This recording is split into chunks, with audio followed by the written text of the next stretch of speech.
The Final Four draws big crowds, generates big money for schools. Now, Northwestern University is appealing the decision for college athletes to unionize. Earlier this week, a judge ruled in favor of the students, which would make Northwestern the nation's first college athletes union. Lawyers argued college football is a commercial enterprise that generates billions of dollars in profits and that the players are like employees. However, the Illinois school says that athletes as students don't fit in the same category as other unionized employees like factory workers. So should athletes get a chance to make money beyond their scholarships? And what does this mean for schools across the country? Want to head back into our newsroom now to hear from our Fox 26 legal analyst, Chris Tridico, our news analyst, Mustafa Tamiz, and public policy analyst, Jackie Bally. Good morning again, guys. Do you think college athletes are employees? How did the judge make this decision? You know, this is such a unique decision that this judge made, looking at what does a college athlete do while he's there, and is he more of an employee than a student? And looking at the meetings that they go to and the amount of time that they spend at football as opposed to studying, and the fact that the schools make the students skip class to go to football meetings and skip class to go to football practice.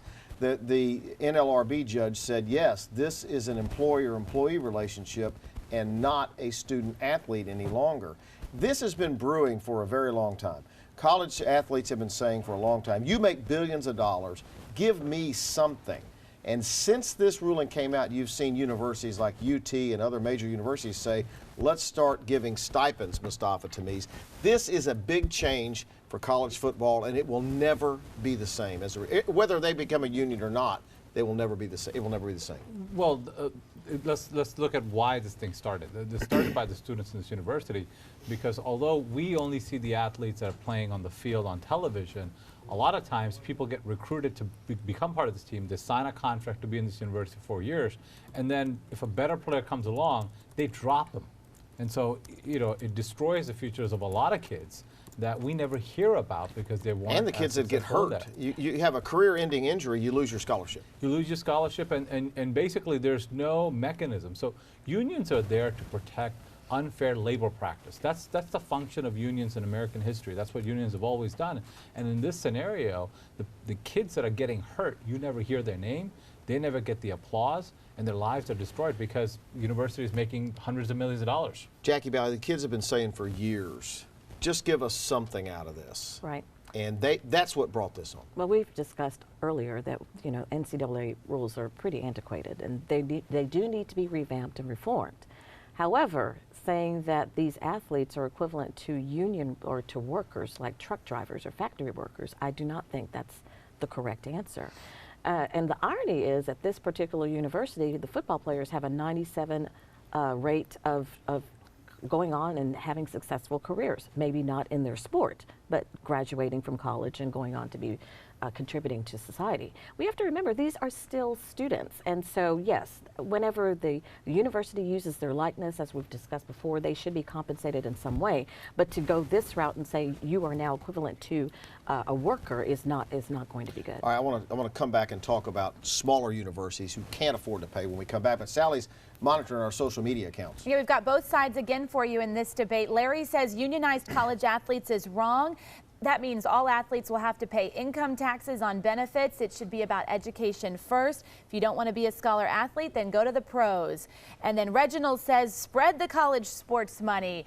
These coaches are making millions. Let the athletes at least make thousands. So, you know, what happens next? Are the effects immediate here? And what does it mean for these other schools, like you said, Chris? Well, I think the effects are immediate because now you've got schools scrambling because they don't want to have unions at all these colleges.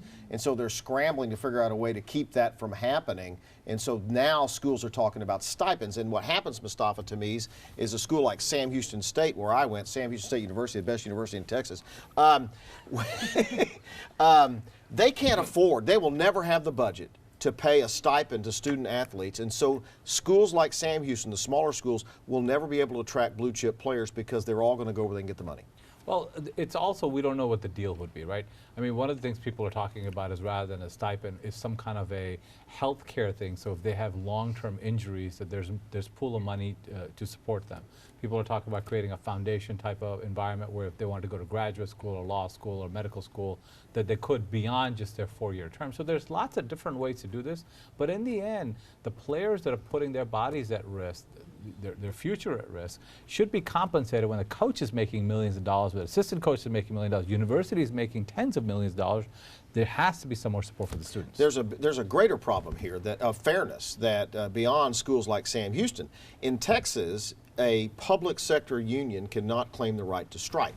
So UT, A&M, Texas Tech cannot have a student labor union that has the right to collect a bargain like Northwestern would, or Rice University or Baylor University would, keeping those student athletes from having the same ability to get the same money. Right, and a lot of the private schools, they're the ones who are going to benefit for something like this.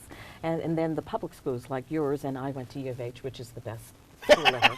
But you know, our public schools will be struggling, and we will not get the top players. Right. There's no way we can compensate them. We are looking, NCAA officials said they are looking at certain health benefits. When this goes to appeal, I suspect, you're the legal expert, but I suspect it will be overturned. We're going to be looking at this for a long time because the ramifications of a ruling like this, there's no way that the schools are going to be able to implement it. Real quick, we got to go, but real quick. Well, that's the purpose of unions, right? This dialogue would not have happened if they weren't Had trying they to not. unionize. And we'll see where it goes, Sally. This is a long way from finished, but I think the change for college sports is happening today, and it'll never be the same.